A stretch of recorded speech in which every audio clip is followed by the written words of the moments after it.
اپنے اثاثہ جات کی جو گوشوارہ جمع کرایا جاتا ہے الیکشن کمیشن کے پاس، اس کو پبلک نہیں کیا جائے گا۔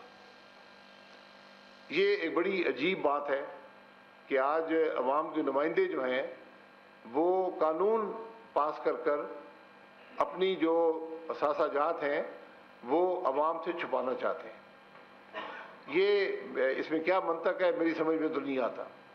عوامی نمائندے جو ہوتے ہیں ان کی بنیادی ذمہ داری ہوتی ہے کہ عوام کے اندر رہیں، ان کا ہر زندگی کا ہر پہلو عوام کے سامنے ہوتا ہے۔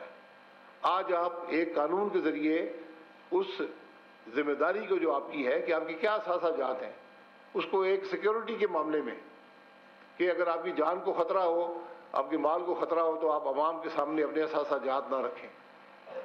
اگر آپ کو عوام سے اتنا ڈر ہے تو پھر یہ سیاست چھوڑ دیں، پھر کوئی اور کام کریں۔ یہ ایک بنیادی ذمہ داری ہوتی ہے کہ عوام کو پتہ ہو کہ آپ کے اثاثہ جات کیا ہیں۔ اور صرف یہ ایک گوشوارہ نہیں ہوتا، جو عوام کے نمائندے ہوتے ہیں، یہ پاکستان میں ایک واحد طبقہ ہے جس کے ٹیکس کا جو گوشوارے ہوتے ہیں وہ بھی پبلک نالج میں آتے ہیں، وہ بھی گزٹ کے اندر شائع کیے جاتے ہیں، پبلک کا اس کے اندر بھی سب اثاثہ جات موجود ہوتے ہیں۔ تو اب اگلا قدم کیا کریں گے کہ آپ اس کو بھی ختم کر دیں گے کہ یہ پتہ نہ چلے کہ کیا ٹیکس ادا کرتے ہیں۔ اور حقیقت یہ ہے کہ میرے خیال ہے بہت کم ایسے ایم این اے، ایم پی اے، سینیٹر ہیں جو اپنے اثاثہ جات کو صحیح طریقے سے عوام کے سامنے رکھتے ہیں۔ وہاں بھی سب بات چھپائی جاتی ہے، غلط بیانی کی جاتی ہے۔ اور خاص طور پر ٹیکس کے نظام کو آپ دیکھیں تو بہت کم ایسے ایم این اے، ایم پی اور سینیٹر ہوں گے جو اپنے اخراجات کو اپنے ٹیکس کے ذریعے اس کو جسٹیفائی کر سکیں، اس کا یہ جواب دے سکیں کہ میری جو آمدن ہے وہ میرے اخراجات کے مطابق ہے۔ آمدن کچھ نہیں ہوتی اور اخراجات آپ کے سامنے ہوتے ہیں کہ لاکھوں کے بل آتے ہیں، کروڑوں کے اخراجات ہیں، لیکن آپ جب ٹیکس دینے جاتے ہیں تو چند لاکھ چاہے چند ہزار کا ٹیکس ادا کرتے ہیں۔ یہ وہ ناکامی ہے جو نظام کو تباہ کرتی ہیں۔ اور مجھے اس بات کا بڑا افسوس ہے کہ آج قومی اسمبلی ملک کی اجرت میں، یہ بھی اجرت میں، ہر کام ہمارا اجرت میں ہوتا ہے، یہ قانون پاس کر کے اور اسپیکر کو اختیار دے دیا کہ آپ فیصلہ کر لیں کہ یہ گوشوارے پبلک ہونے چاہیے نہیں ہونے چاہیے۔ اس قانون کو ختم کرنے کی ضرورت ہے۔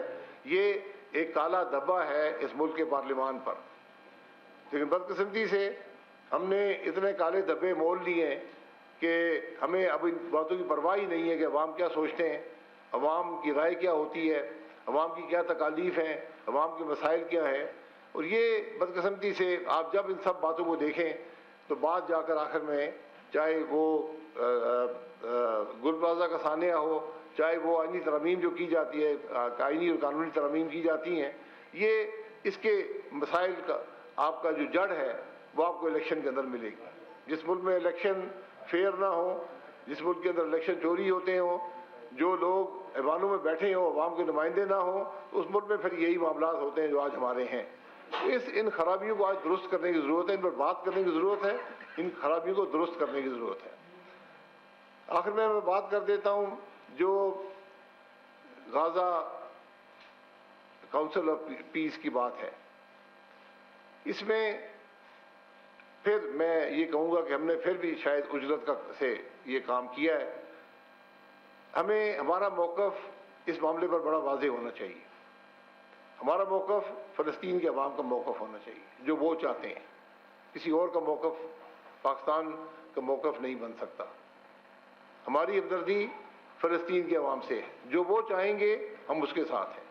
ہم اس کونسل آف پیس میں بیٹھے ہیں، عجیب نہ اقوام متحدہ کی وہاں پر بات ہے، ایک گروہ بنایا گیا جو اب یہ بھی کہا جاتا ہے کہ 3 مہینے کے بعد آپ کو $1 ارب دینا پڑے گا۔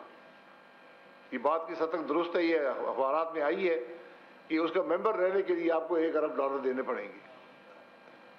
تو ہم تو پوری دنیا سے پیسے مانگ رہے ہوتے ہیں، $1 ارب کہاں سے دیں گے؟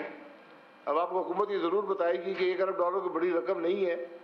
اگر ہر پاکستانی جو ہے وہ $4 دے دے تو $1 ارب بن جاتا ہے۔ تو یہ ایک عجیب سا معاملہ اس کام میں پڑ گئے. تو اس سے کم از کم اپنے موقف کا اظہار ابھی سے کر دیں، کیونکہ کل اگر وہ کونسل کوئی فیصلے کرتی ہے جو فلسطین کے عوام کے حق میں نہیں ہے، یعنی اس میں لکھا ہوا ہے کہ اس کا کام ہے ریکنسٹرکشن آف غازہ اور ڈی ملٹرائزیشن آف حماس. یہ اس کے چارٹر کے اندر جو بھی بنایا گیا اس کے اندر لکھا ہوا ہے. کیا ہم اس بات سے متفق ہیں؟ کیا ہمیں جوائن کرنے سے پہلے قومی اسمبلی کو، سینٹ کو اعتماد میں نہیں لینا چاہیے تھا؟ پاکستان کے عوام کو اعتماد میں نہیں لینا چاہیے تھا؟ ہم ایک بڑا فیصلہ کیا ہے جو کل بڑا متنازع بھی ہو سکتا ہے، اور اس کے اثرات ہمارے جو اصولی موقف ہے فلسطین پر اس پر بھی پڑیں گے. یہ معاملات ہمیں بڑی سوچ سمجھ کر ان معاملات کو طے کرنا چاہیے. ہم بدقسمتی سے ہر کام اجلت میں کرتے ہیں اور بعد میں پچھتاتے ہیں. تو آج ہمارا موقف آج بھی بڑا واضح، کیوں کل اگر وہ 35 ممالک جو آج اس کونسل کا حصہ ہیں، کل اگر کوئی ایسا فیصلہ کرتے ہیں جس سے اتفاق نہیں کر سکتا، پھر پاکستان کیا کرے گا؟ ہمیں اس کمزور موقف کے ساتھ ان معاملات میں نہیں جانا چاہیے. فلسطین پر ہمارا موقف بڑا واضح ہے. جو فلسطین کے عوام کا حق ہوگا ہم اس کے ساتھ ہیں. جس چیز کو فلسطینی عوام قبول نہیں کرتے، جس کو آج اسرائیل بھی شاید کھلم کھلا قبول نہیں کر رہا، حالانکہ مفاد سارا اس میں اسرائیل کا ہے، ہمیں فلسطین کے مفاد کی بات کرنی چاہیے، ہمیں مسلم امہ کے مفاد کی بات کرنی چاہیے، اور یہی موقف ہمیں برقرار رکھنا چاہیے، ورنہ یہ معاملات آپ کو بہت نقصان پہنچا سکتے ہیں.